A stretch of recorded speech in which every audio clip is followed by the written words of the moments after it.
Sure. This is Stacia Martin West, and I'm an assistant professor in the College of Social Work at the University of Tennessee, and I am also the co-investigator of SEED. And this is Amy Castro-Baker. I'm an assistant professor at the School of Social Policy and Practice at the University of Pennsylvania, and I'm the co-investigator of SEED. Great. So maybe how did you both get involved in this project? Because neither of you are based in Stockton. So how did you end up sort of like working on this? Yeah, Sure. Go ahead, Stacia. Yeah.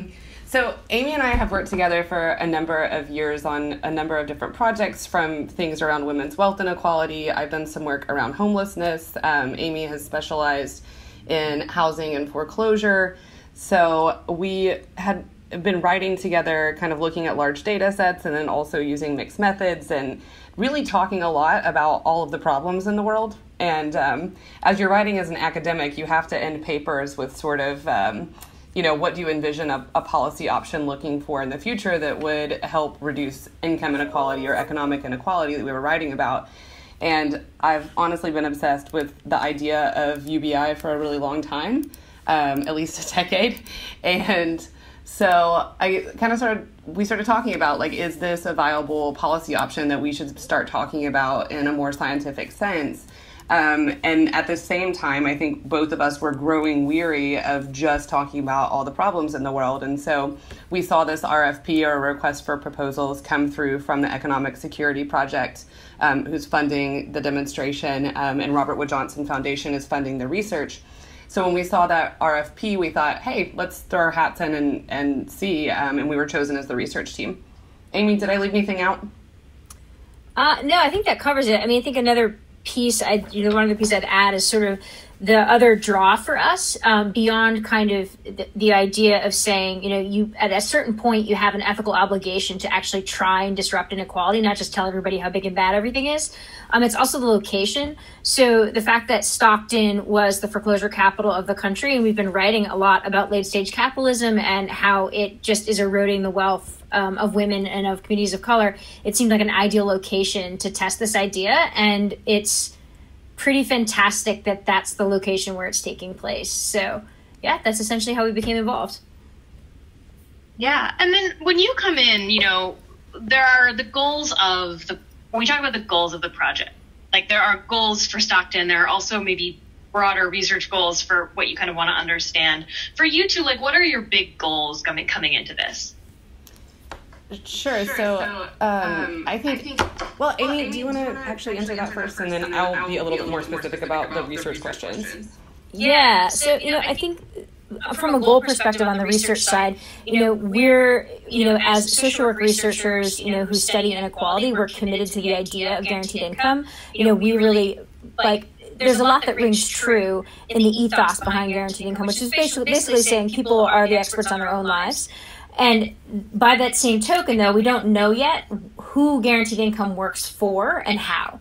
So one of the broader goals that we have as a research team is to kind of figure out, if we were to scale this out and scale it up across a whole county, across a whole city, across a whole state, what would actually need to be in place from, a research perspective, a programmatic perspective, to actually make it work well. Because there's a really long history within policy, social science, and poverty work of people trying really big, bold new ideas, but then not figuring out how first. And then we waste a lot of money and actually create new forms of inequality. So from, the 50,000 foot view, one of our key goals as a research team is to figure out what needs to be in place if you're going to scale it out and scale it up, and who does it work best for.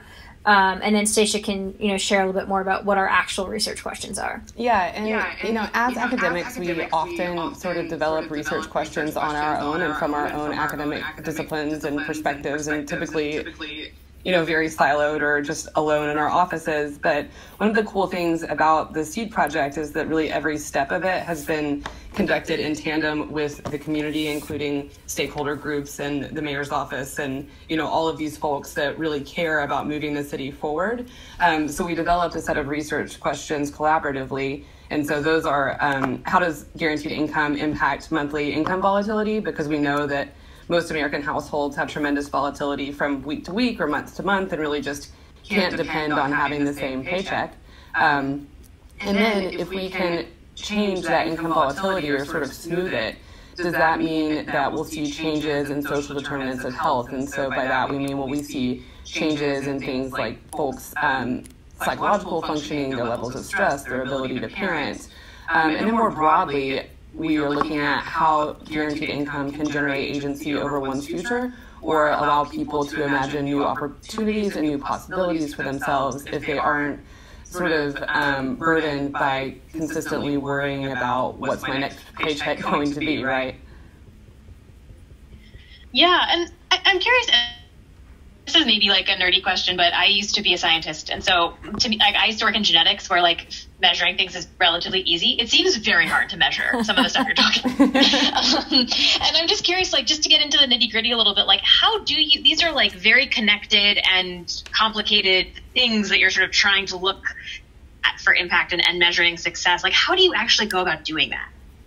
Yeah, you're going to love this, considering you have a background in genetics, because social science is very, very similar to the natural sciences in many ways, but also is a little bit more broad in the methods that we use.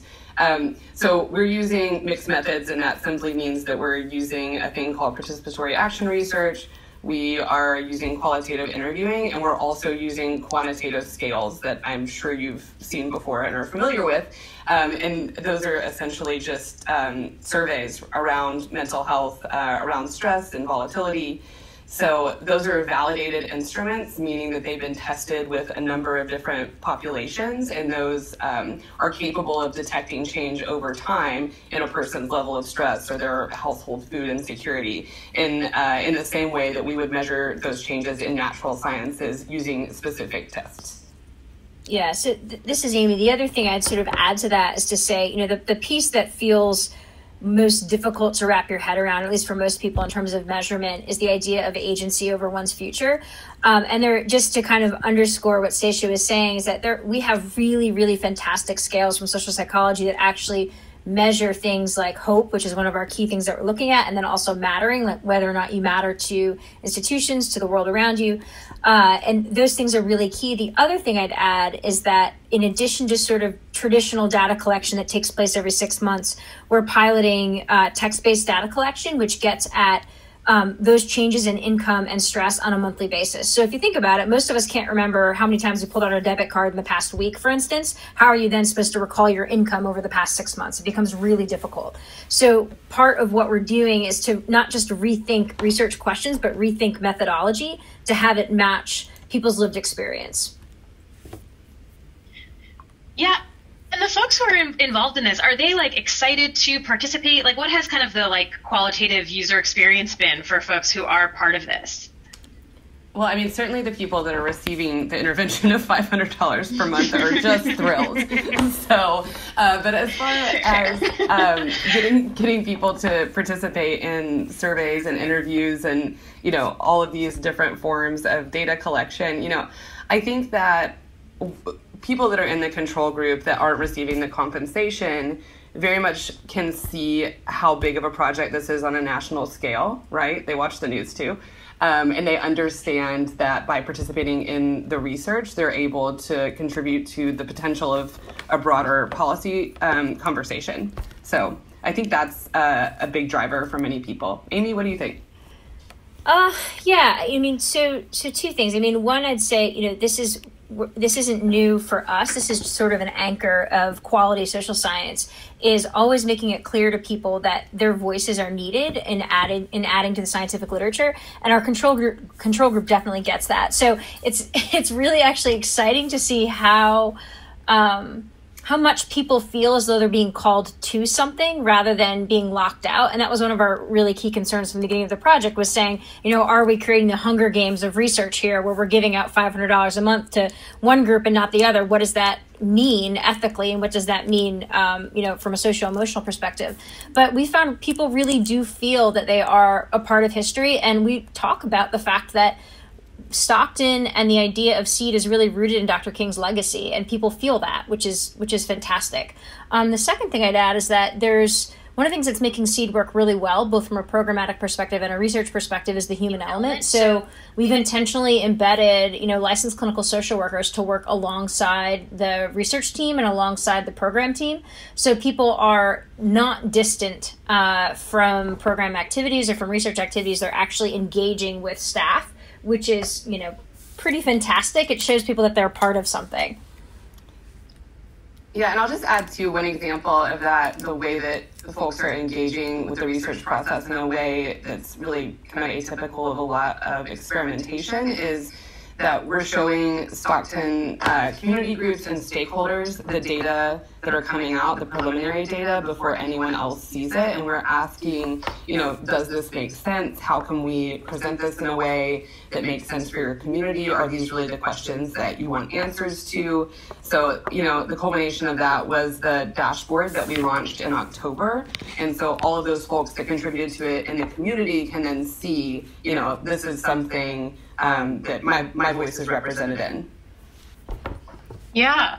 And, before we get into about what you found so far, one critique that I'm sure you've heard a million times, and I just would love to hear how you respond to it, is people say things like, oh, of course people say spending money on food, but they're just lying. How do you talk about sort of validating data and making sure, or what is your sort of response to that kind of conspiracy theory thinking?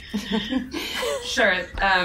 So we actually track the transaction data on a debit card. So the $500 per month is provided through a debit card, and each month we receive a transaction report that shows those spending data in the aggregate. So we couldn't say one person, right, spent this, that, or the other, but we can see, about 40% of people spent the money at supermarkets or grocery stores. So I think another way that we can get at sort of trustworthiness of data is triangulation. And by that, I mean just asking the same question 1,000 different ways. So we have the data that are coming in from the cards, but then we're also doing 6-month surveys and monthly surveys asking about spending and asking about income. So yeah, those are kind of the ways that we're ensuring data trustworthiness. Eamon, did I leave anything out? Yeah, I think I'd add to that we don't really care how they spend the money. And people don't believe us when we say that, but we're serious. I mean, our key research questions are not based on what people spend the money on. We're releasing that data, out of a commitment to transparency, and because that's what the community would like to see. We're far more interested in finding out how does spending the money impact people's health and well-being. So it's not necessarily what they're spending that $500 on, as much as the process and of engaging with it. What does that do for one's health, essentially? And I can also say, that is absolutely true on the mayor's team side and on the SEED program staff side as well. But yeah, it's a natural question. Everyone wants to know, are they spending it on drugs? How much went to alcohol? There is no question we haven't been asked at this point. Yeah, it's true. I did another cash transfer study a couple of years ago, and it did not occur to me to ask people how they spent the money, right? And so whenever I was doing media around it, people are like, how did they spend the money? I'm like, oh my God, that's so rude. Why would you ask that? Let's just look at the outcomes of what happened as people receive the intervention. That's what matters. Right. I mean, yeah, it is interesting. The response that I got after doing the episode sort of took a little bit about that question and talking about how it actually, right, it doesn't really matter. And also pretty much all the data that we have shows that people do just use it on daily expenses and the normal things you and I might spend the money on, whatever. Well, they do, but people really want to know. They're super nosy. Yeah, super nosy, but they're only nosy about people that they perceive to be below them on the socioeconomic ladder, right? So we don't ask how the wealthy spend their dividends, but we do, for whatever reason, want to police people that we believe don't have as much as we do. And that's pretty telling about who we think is deserving and undeserving within our culture and within the economy. Yeah. So let's get to findings. What have you found so far? What does it look like thus far? Well, I'll talk a little bit about the spending data. And I think essentially what you said, right? We see that when people are given a top up to their monthly income, they tend to spend it in very predictable ways. And so, you know, we found it was 40% on food and 25% on services, or I'm sorry, on merchandise, which probably also includes big box stores like Walmart and Target and that sort of thing.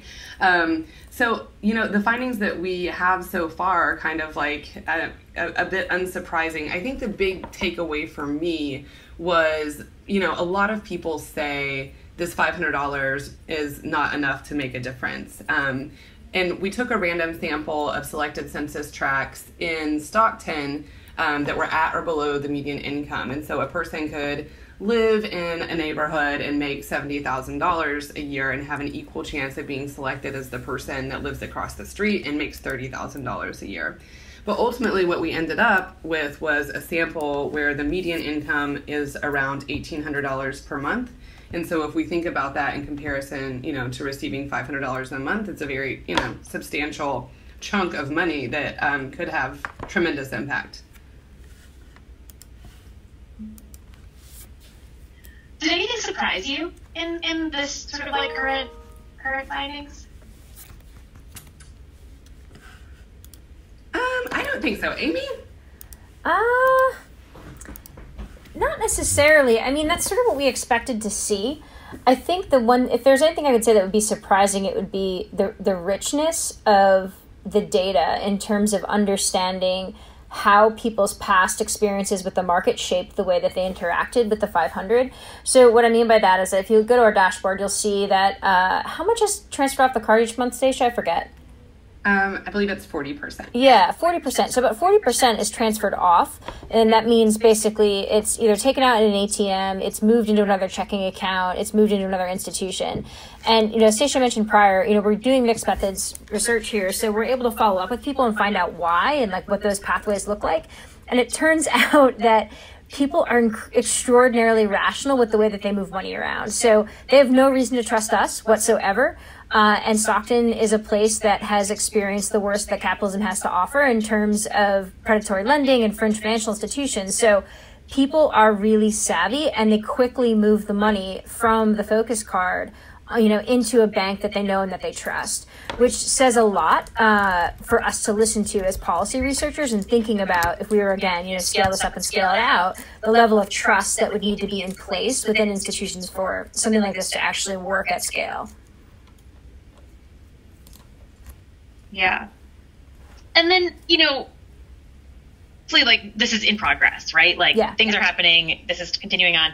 Like, has anything that you found so far made you think like, oh, maybe we should tweak this, or like, have you seen anything that you want to improve or change upon as we go? Or are you sort of still on the runway, like locked into what you're doing at this moment? That's a great question. Congratulations, you're the first one that ever asked us that. We usually get the same questions. You stumped us. Oh, really? Really? I mean, I think in terms of the research design, the way that it was built out alongside community allowed us to anticipate things that most researchers aren't able to. And I think the biggest one of those is the way that guaranteed income does interact with existing programs and services like Section 8 or like Medi-Cal. You know, there's the risk of if you top up your income, then you'll lose some amount of money in food stamps. I don't think there's anything that I would change, just to say that I'm incredibly grateful for all the feedback that we got along the way so that we could make sure that we didn't do any harm, right? And that we could really investigate a way to implement guaranteed income alongside those benefits and not threaten them. Yeah, the other piece I'd say, man, we designed this project to be really flexible, so we're able to adapt. It's an RCT, but there are flexible components of it to where we're able to respond to the community, which has been really, really helpful. I I think the other, well, no, I'll hold back on that.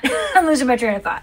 Sorry. I'm going to close this. There's something on my computer that's flipping up and I need to close it. Yeah. I will say, Rose, though, like if I had one wish about doing something different, it would only be to have the sample be larger, right? And to test different amounts of money. Yeah. So one receiving 500, one 750, one 1,000. However, there are other guaranteed income pilots that are rolling out that are testing different amounts of money. And one of the great things about SEED is that we're the first that are going to have findings. And so as we learn lessons along the way, we're communicating with those other groups and we'll be able to, help them tweak their designs or the amount of money or whatever it is. Yeah, your point about services and sort of like, income impact services is something that another person I talked to on the original episode, I don't know, you're probably familiar with Aisha Nyandoro, who does the sort of Jackson Mothers Project in Jackson, Mississippi. And which they had not started yet, but that was the big thing that she was hearing from a lot of women who she was going to work with was like their worry that they would no longer get the social services that they currently relied on because they would be bumped into another bracket. And that was like a really interesting thing that she hadn't really thought of until she started actually talking to people and thinking about that, which is, an interesting wrinkle. One thing I found super interesting in your, in the paper, the discussion paper, was this point about that you were worried that you were going to get too many responses and you actually kind of didn't get as many people kind of taking you up on this as you sort of thought. Can you talk a little bit about that? Yeah, so typically you expect a response rate around 10% for a mailed invitation to participate in a study.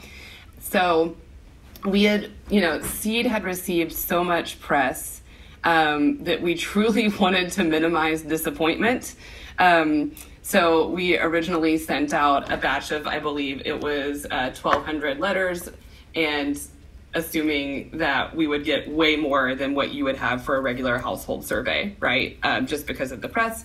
That did not happen, which was great because then we didn't have to let down a whole bunch of people. We just sent out more mailers and ultimately got to the sample that we wanted. I think that was really wise, right? Because you just don't want to get people's hopes up. And this is the first pilot that was rolling out, and we kind of didn't know what to expect in terms of that response rate. Yeah, and you noted that people thought SEED was a fraud, and that also those mailers were going out right at the same time as ICE raids are happening, and the government is shut down. And I can totally see people being like, it was fake. I don't know what's happening. Yeah. Even 3-4 months into the project, people still didn't entirely trust that the money would be there every month. There is good reason to not trust the government, especially when it comes to finances, because people have not, government agencies have not always followed through on putting the best interests of the community at heart. So, and especially when you're talking about a location that's experienced a lot of fraud, people were pretty fearful. And if you think about the amount of kind of spam that everybody gets these days, there's no reason you should be trusting things that come in the mail. So, but it's a good testament to the SEED team and to kind of the broader world of people and nonprofit work that's taking place in Stockton, is that the way we were actually able to build a sample came through relationships. Like the team there has done such a fantastic job at centering the community that, if they had not done that, the project would not have worked. So it really goes back to that relationship piece and the trust piece. I am curious, how you think about the ways in which ICE raids and such might bias your sample, right? Because you know in the key findings that 37% of recipients identify as Hispanic, Latinx, or of Spanish origin, and Stockton obviously has a population of folks living in fear of ICE raids. Those people probably are less likely to say yes to this, even if they don't think it's a fraud, but because they think that maybe giving information to the government done super well in the past for them. How do you kind of try and think about making sure that, if we're talking about folks most in need, that your sample does include some who may be very resistant or scared to participate in something like this? Well, I think about this from a very scientific perspective of experimentation, which one of the biggest threats to validity is history, right? And so we kind of can't control what is going on out in the world and what that does to bias a sample. It's just part of experimentation. I think, so you also maybe notice that 70% of the sample are women, right? And we know that the feminization of poverty is a real thing, and we also know that women tend to control much of household finances. So in terms of the money getting into the hands of people that might need it the most, I feel like women kind of like held this up in a really positive way, right? Like they were the ones that checked the mail, that did the research, that went to a town hall about seed, that ultimately responded to a survey because their situation was such that they felt like they were willing to take a risk and see if this could work. And so I can't speak to how that happened necessarily with the Hispanic or Latinx population, but I would imagine there was some of that as well. Yeah. That actually brings me to another question. Do you have a sense for how many of these individuals the money is like going to an individual versus sort of like going to a family? Like, do you have a sense for like what that looks like, the distribution of like households versus individuals? Yes, we have all of the demographics, and we are not releasing them just yet. Okay. Yeah, stay tuned. I think you had that information. Yeah, the one thing that we will say is that one of the things we're looking at really closely is to see how people are pooling, which is the language that we use. But basically saying, like, how do people spread the money around networks, and how is that $500 leveraged in ways that we would not ordinarily think about it being leveraged? So are people transferring it from one household to another? Are they using it to cover, care work, to, those types of things? And that's data that we'll be releasing in the future. Yeah.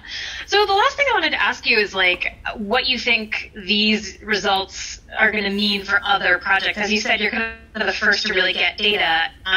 Stockton is, as you know, sort of a really great place. It's also sort of a very specific place, as every place is, right? Every place has their own sort of thing going on. But how generalizable do you think this data is going to end up being, and like how much does that matter?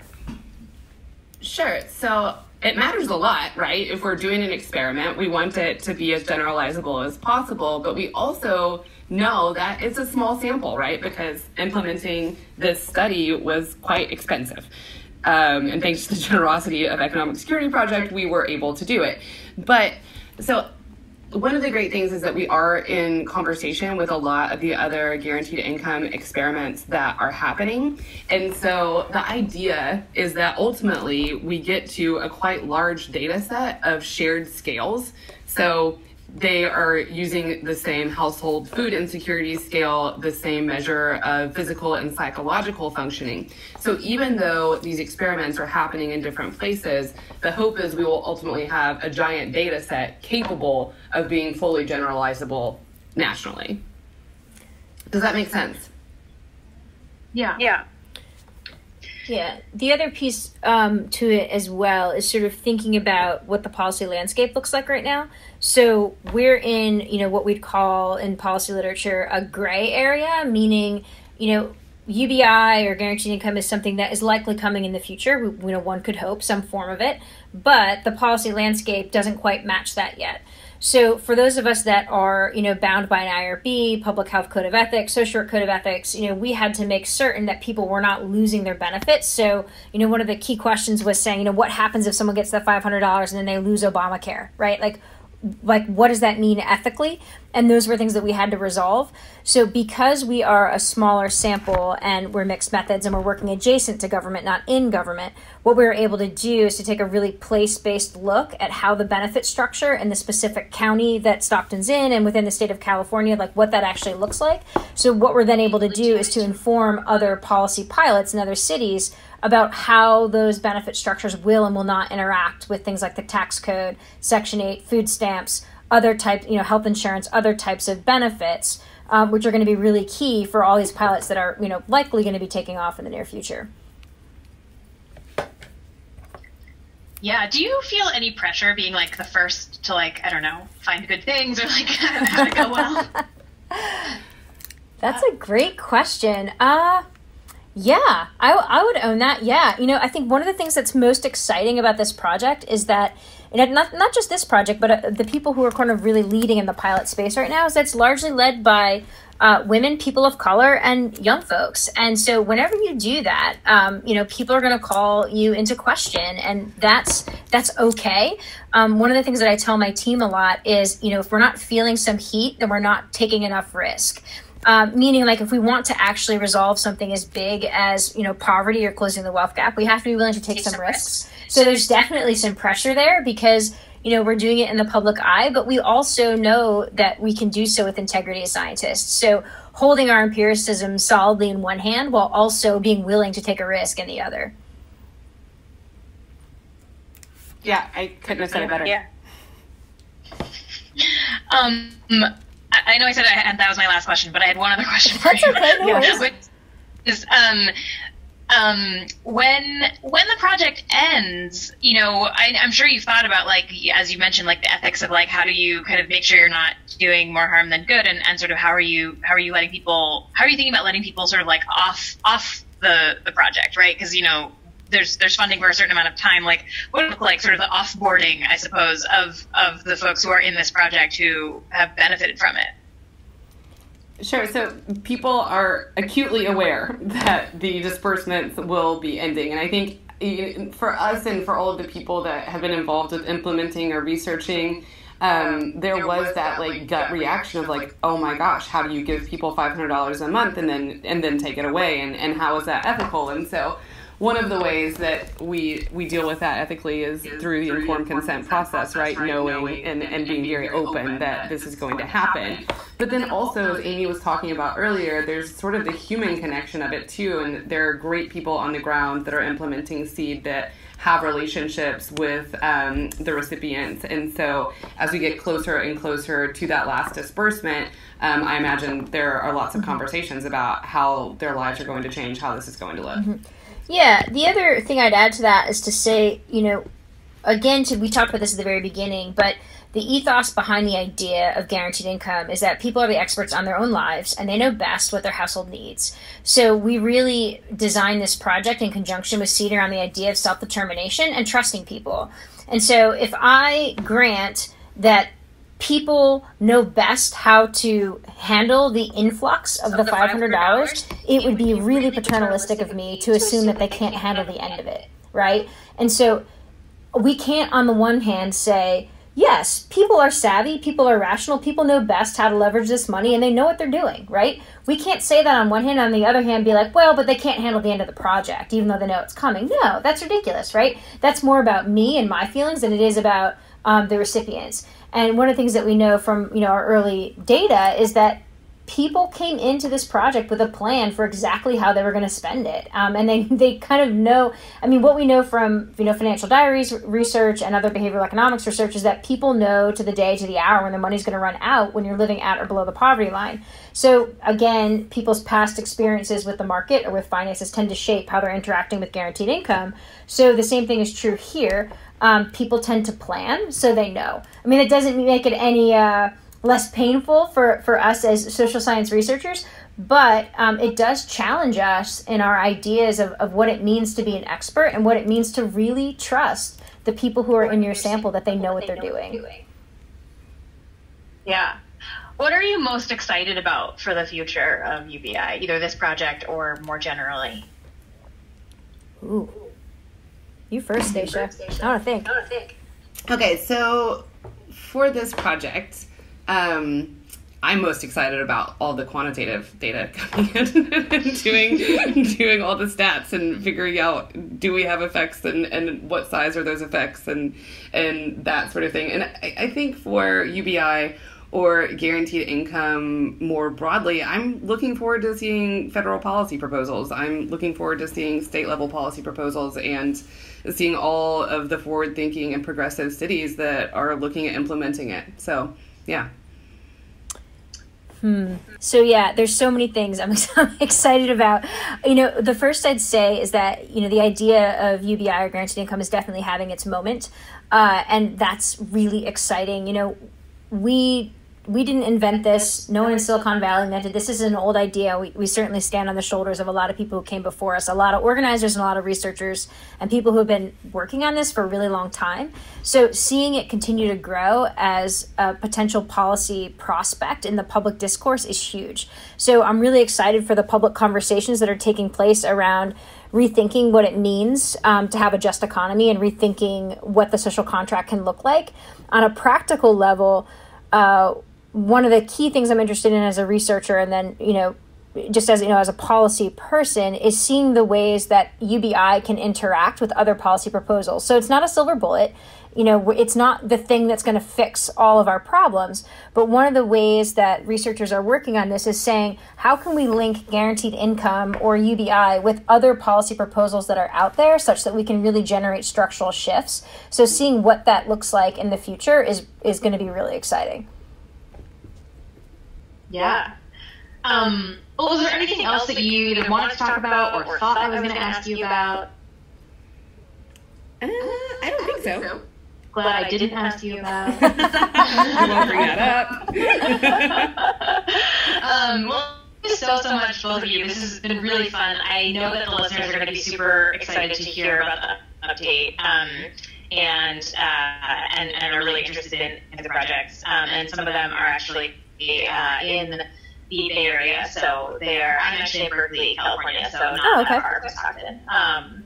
So I'm excited to get this out to people and kind of say, like, hey, remember that thing we talked about? I feel like it's happening. here's actual information. It's really a thing. It is, because